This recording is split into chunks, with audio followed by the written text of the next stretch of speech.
Bonjour à toutes, comment allez-vous?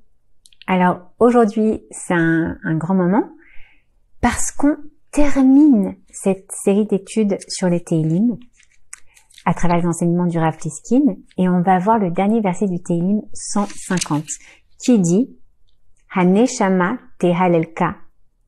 Alors le Midrash Yalkut Shimoni il nous dit à propos de ce pasuk qu'on ne doit pas lire que toute âme loue Hachem puisque Neshama ça veut dire âme en hébreu, mais que nous devrions plutôt lire loue Hachem pour chaque respiration, pour chaque neshima.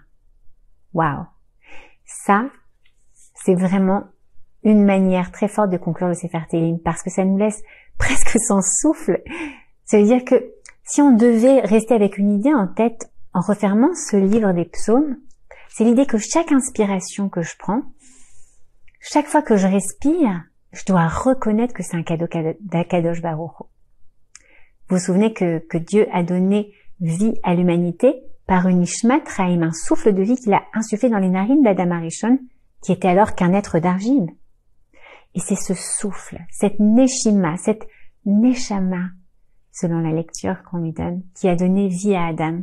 Eh bien, prenons conscience qu'à chaque seconde, lorsque j'inspire, c'est comme si je recevais ce souffle de vie d'Hachem et que sans ça, j'aurais pas l'oxygène dont j'ai tant besoin. C'est Hachem qui m'insuffle ça à chaque instant. Et si Hachem a fait que notre corps peut pas vivre sans oxygène, et malheureusement dans un monde post-Covid, on sait bien de quoi on parle, il y a beaucoup de gens qui ont souffert de ça, et bien de la même manière, notre Neshama ne peut pas vivre sans sa source d'oxygène, c'est Akadosh Baruch Hu, sa source. Donc cette dernière leçon des Tehillim, qui est ô combien importante, c'est que même si Hachem a fait qu'on n'ait pas besoin de faire un effort de conscience pour respirer, puisque naturellement et involontairement, on va dire, on respire, Hachem, eh bien on ne doit pas pour autant prendre ça pour acquis. Même ça, c'est un immense cadeau d'Hachem, puisque c'est le cadeau de la vie. Et on doit le remercier pour ça. La gratitude, c'est l'essence du Yehudi, comme on l'a dit plusieurs fois. Et c'est à travers la attitude, qu'on va apprendre à vivre mieux. Ce sentiment de reconnaissance à propos des plus petites choses de la vie, c'est ça qui va nous mener à une vie de shalom, à une vie d'appréciation, à une vie de bonheur. Notre Torah, elle nous apprend à avoir de la gratitude pour Akadosh Baruch Hu depuis le Moda Ani du lever jusqu'au Kriyat Shema du coucher.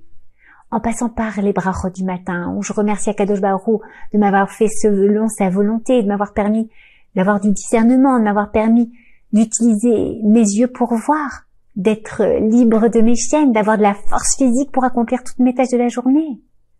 De remercier Hachem pour avoir créé les fruits de l'arbre dont je me régale quand je mange une pomme par exemple. Mais même une simple respiration, c'est un cadeau.